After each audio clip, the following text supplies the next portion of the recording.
This is the Just Baseball show for Tuesday, June 27th. We have a national champion. We're watching the 8th and 9th inning during this podcast.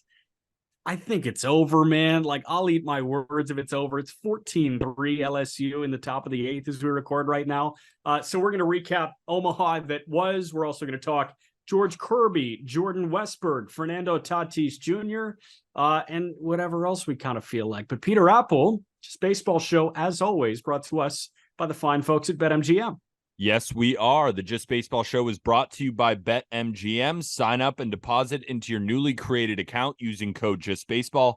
Download the BetMGM Sports app on iOS or Android, or visit BetMGM.com. Place your first bet offer and receive up to $1,000 back in bonus bets if it loses. And if the bet does lose, your bonus bets will be available once the wager is settled. Remember, gambling problem, call or text 1-800-GAMBLER and must be 21 years or older. We're also going to talk a little bit about Bryce Elder, because he continues to blow my mind. Bryce Miller's great too, but Bryce Elder is on another level.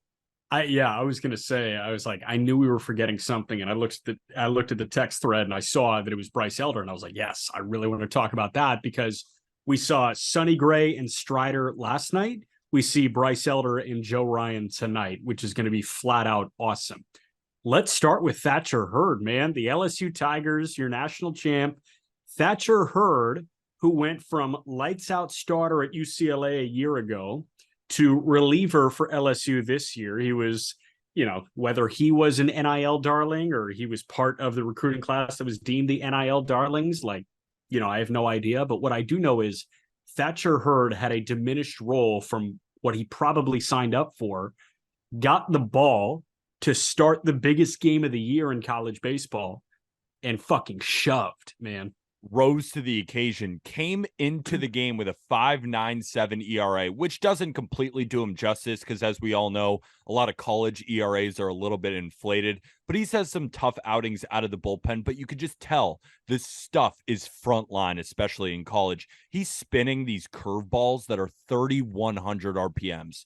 I mean, just the velocity that's coming out of these guys' arms is big league. The exit velocities coming off the bats, I know that they're metal, but every single ball hit is 106. Even that 113-mile-an-hour ball that hit the umpire at second, it's incredible to see the talent. That's why I think when we brought on Pete Flaherty, we talked about that this might be the most entertaining and most talented College World Series we've ever seen, because it does feel like big league tools are on display in every game. So I think that's almost a two-parter. I think that college baseball, the average college baseball player, has gotten better. I think that the top flight college baseball players have gotten better. But I also think that college baseball has probably become more top-heavy when it comes to NIL. And if you joined us on the Friday episode, I kind of brought up the NIL conversation with Ryan Finkelstein. And the way I worded it was simply this. LSU has ID'd where you can thrive in NIL. There are 4 typically revenue generating sports in athletic departments in universities. It's football, it's men's basketball, women's basketball, and your marquee spring sport or your marquee other sport. Like for some places, Nebraska, volleyball is a revenue generating sport. Iowa, volleyball is a revenue generating sport. You got Minnesota hockey, Michigan State hockey. But then you look at baseball. LSU baseball is a massive revenue generator. Florida baseball, Wake baseball, they're all massive. The big programs make a lot of money on college baseball. LSU, yes, they're throwing some NIL around in football and men's basketball. You see it particularly with men's basketball, but think about what they're going to do. They're going to win the women's basketball national championship with Angel Reese, who is a Maryland transfer. Angel Reese is one of the big stars in all of college athletics right now. They've got Livy Dunn still on campus in gymnastics. They've got Paul Skenes and Tommy White coming to campus. They've got Thatcher Heard coming to campus. LSU has identified the secondary revenue generators on their campus, and they are feasting in those sports. And they're going to have national titles to show for it in women's hoops and baseball. Excellent return on investment. And you forgot about the big burly lefty, Nate Ackenhausen, coming in. He didn't pitch all that well against Florida, but to get to those games, he had an excellent outing. I think he threw 6 shutout innings. Yeah, if you think about it, the transfer portal, and I know it makes college baseball a lot more entertaining. And just the fact that Paul Skenes can come from Air Force and now be the number 2 player taken in this draft. Probably. I mean, he's got to be. Shit, we'll see what the Pirates do. All eyes on the Pittsburgh Pirates. Yeah, I said in our group chat, how can you not take Wyatt Langford, Dylan Cruz, and Paul Skenes, whatever order you want, as the top 3 picks? And I even said that I don't know, because, of course, you're the voice of the Indians, the AAA affiliate for the Pirates. If the Pirates do, in fact, take one of these high school bats, it kind of shows that you don't know ball. It's not that like you're playing the slot game, but they already played the slot game with Henry Davis in 21. They saved $2 million there. They in turn turned that into Bubba Chandler and I think Lonnie White, if I'm not mistaken. I know Bubba overslotted. So, you know, you're looking at guys, and I see Gavin Guidry's here for the 8th inning, so it'll probably be Skeens for the 9th. Quick side conversation about Skeens. Paul Skenes, I appreciate the poetic justice if he does throw the 9th inning here and closes out the national championship for LSU. But his agent is probably drowning in a river of his tears right now with Skenes coming in. Like, if I saw an 11-run lead for LSU and I'm Paul Skenes' agent, I am jumping for joy knowing that motherfucker ain't pitching. You should be throwing a senior in this type of scenario who's been on the team now for a while. Don't throw Paul Skenes after throwing 120 pitches 3 days ago. And I know technically this would be a bullpen day, right? Where guys throw between 15 to 30 pitches to kind of get revved up for their next start. There is no real reason to throw him in this game other than to just flex your LSU muscles. And be like, remember, we have this motherfucker who throws 100-mile-an-hour sinkers and is going to go second overall. We're just going to throw him in the 9th so he can win it on the mound. So I love it for Paul Skenes, of course, because if you ask Paul Skenes, you know that dude wants to come in the game. And I hope that it's just a quick inning for him, but it doesn't really make any sense to me, especially when he's going to be in the draft. But if you ask Paul Skenes, he'd be like, yes, of course I want the ball. But just kind of going back to our Dylan Cruz, Wyatt Langford, Paul Skenes talk, Dylan Cruz probably ended his LSU career with a triple in the gap, just displaying all the tools. He was showing his great defensive acumen in center field. He was lighting the ball all over the field today, all through Omaha. I think he has to go number 1 overall. Paul Skenes, he's setting strikeout records at 100 miles an hour. I think he could pitch in big league rotations at least right now and be okay. He needs the command like we spoke about with Walker, but I think he could get by right now. And then Wyatt Langford, he set the record for the longest home run in Omaha, and he did it twice. 460-foot home runs. These guys, Langford's bat seems generational. Cruz's all-around game seems generational. And frickin' Paul Skenes' arm is generational. I cannot understand taking a high school bat.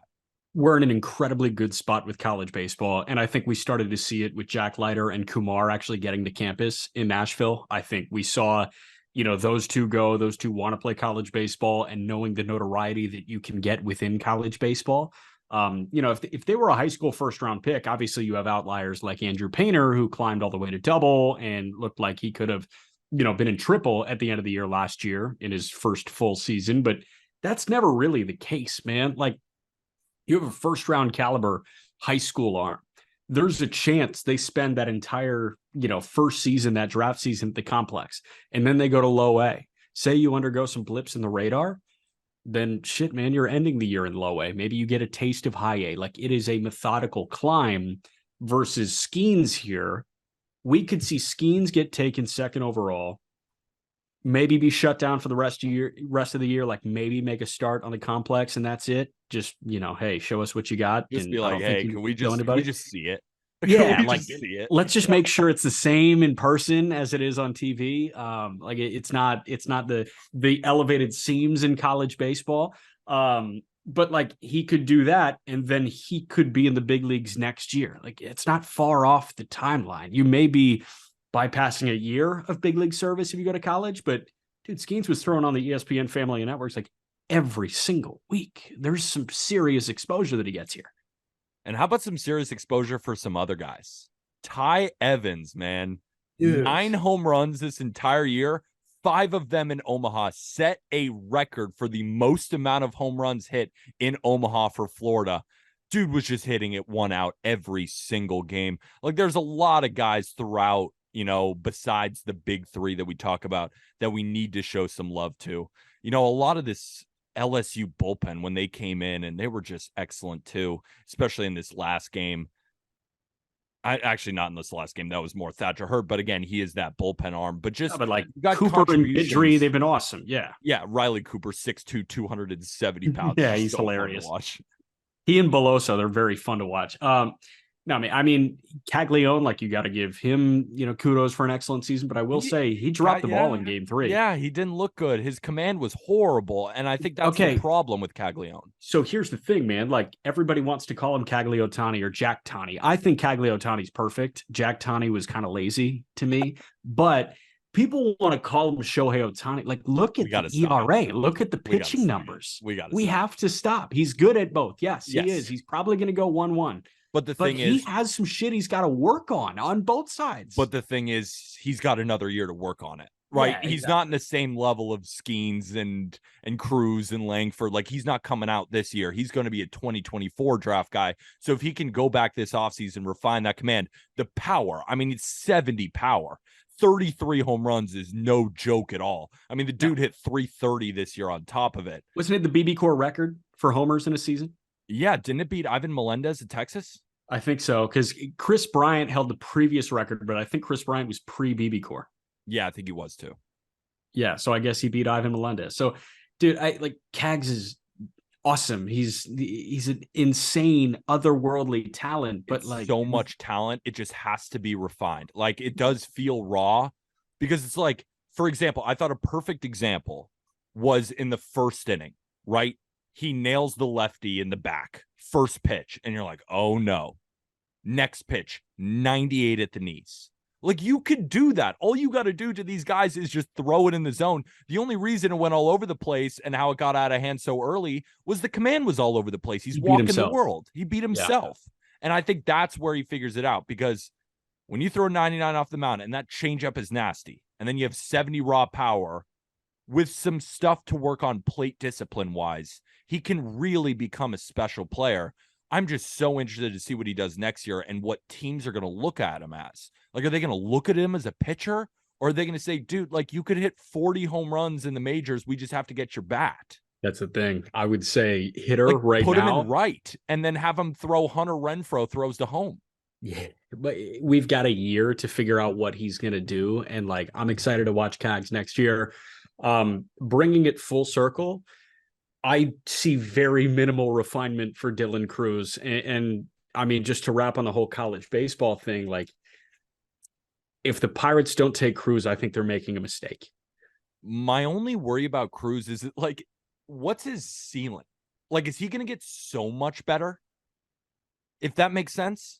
Yeah, I mean, it does make sense, but like, he's just already kind of perfect. Like, I don't know how much better he gets. That's the thing. So if I handed you a perfect baseball player, would you take him? Yeah. Like, I'm fucking taking him. I don't care, because like, I think at worst he's going to be like a 3-win player, because he's so fast too. And he's going to play great center field. Within the front third of that game, there was a 2-pitch sequence where he worked all the way back to the warning track and leaped to make an excellent catch. A pitch later, he sprints all the way in and makes the catch, like, just shy of the infield dirt. He is an incredibly gifted center fielder. And you mentioned, like, that last at bat for him as an LSU Tiger, in all likelihood. We're still waiting on the top of the 9th, but the last at bat was a line shot into right center, and he showed off insane speed. We know he's got some juice. He doesn't chase bad pitches. I don't know what the flaw is, and I'm going to need, I don't know, like, I'm going to need somebody to point out the flaw to me, whether that's, hey, he gets into the minor leagues and you've got more advanced data. I have no idea what the flaw is. And if I can't identify a flaw, and I'm a very untrained eye, but as you guys know, I watch a shit ton of baseball. If I can't tell you what that guy needs to work on whatsoever, How are you not going to give him the 9-7 that 1-1 commands? I would give him 10. Just round it up just because he's perfect. Yeah. Yes, he's but perfect. But the thing is, like, I keep going back and forth because, Jack, I swear on everything, like, Langford is as good. I mean, I know he's not the fielder. He's not as well-rounded of a player, but this bat is special. He had 373 this year. He has 460-foot home run type pop. This guy, the way he works in that bat, I think it's better than Dylan Cruz. I don't know if long-term, I don't know how it's going to work, but when I watch both guys come to the plate, I am more afraid of Wyatt Langford. I just am. First pitch line drive single for Dylan Cruz to open the top of the 9th, by the way. Oh, damn it. I wanted the triple to end it, but he also get wrecked. Yeah, no, I mean, another base hit. These guys are perfect. They're amazing. He's 4 for 6 tonight, Dylan Cruz. And Langford's only 1 for 3 with a home run. Cruz. But Langford went 5 for 6 in the second game when they put up 24 runs. Skeens done. Skeens is done warming. Thank God. Good, thank God. I mean, can you imagine he gets hurt on the mound right here? Oh, thank God he's done warming. No, man. I mean, like, I hear what you're saying with Langford. I think Langford has way more juice in the tank than Dylan Cruz does. But again, Cruz is just fucking perfect. He hit, what, 430 this year? He had a 550 OBP. There's no wrong answers. It's like my thing is, I think about Cruz and Langford before they get into pro ball, much like how a lot of people thought of Dansby Swanson and Alex Bregman that same year. Yeah. Swanson and Bregman were they're just both going to be really, really good. But I think Langford and look at him now. Yeah. I mean, it's very similar to that. I think these two guys might have a little bit more upside than both of them. I'd be very interested. Like, I'd love to bring Pete Flaherty on when we talk more about the draft to kind of talk about those two guys and how Langford and Cruz compare, because I'd venture to say that Pete would say both of them were better prospects than Dansby or Alex Bregman, but I could be wrong. I'm very interested in that combo. Yeah, I mean, Dansby was awesome, but so much of Dansby was like leadership on an incredible fucking baseball team. And we've talked to Walker Buehler about him too. And Bregman, he was just an otherworldly talent that moved over to third, and we've seen how good Bregman is at the big league level. Those guys are perennial all-star candidates, but that's the upside. That's the best possible outcome for Cruz and Langford, perennial all-star candidates. So we'll see how that shakes out. But man, it was a fun college baseball season to monitor, and LSU was the preseason #1. There were some ebbs and flows, and Wake was excellent. Got to give flowers to Wake Forest, but NIL University got the dub, baby. I did all this research, all the futures I put out, and I did end up betting on LSU. So technically I made my money back, sort of. I think I even lost 0.05 units or something, but it was always just pick LSU. They have Dylan Cruz and Tommy Tanks and Paul Skenes. Just don't overthink it. Just pick them. All the research just for the best team to end up winning. Yeah, like, which doesn't often happen. No, it doesn't. The thing is, LSU was the 7th seed going into this. So, 7th ranked team. They weren't the 7th seed. They were the 7th ranked team. So Wake and Florida were 1 and 2. And rarely do we ever see 1 and 2 win. And it ended up being the preseason #1, which is LSU. And then they just scored again as I'm talking. Cruz scored from first. It's now on a ground ball down the third baseline. It's now 15-4. Yeah, Dylan Cruz is pretty good. Yeah, I think so. No, I mean, dude, on February 1, we were looking at LSU and like, this team is sick. Hell, last July, we were looking at this team when Tommy White transferred and when Skeens transferred, and we were like, this team is sick. And look at them now. This team is sick.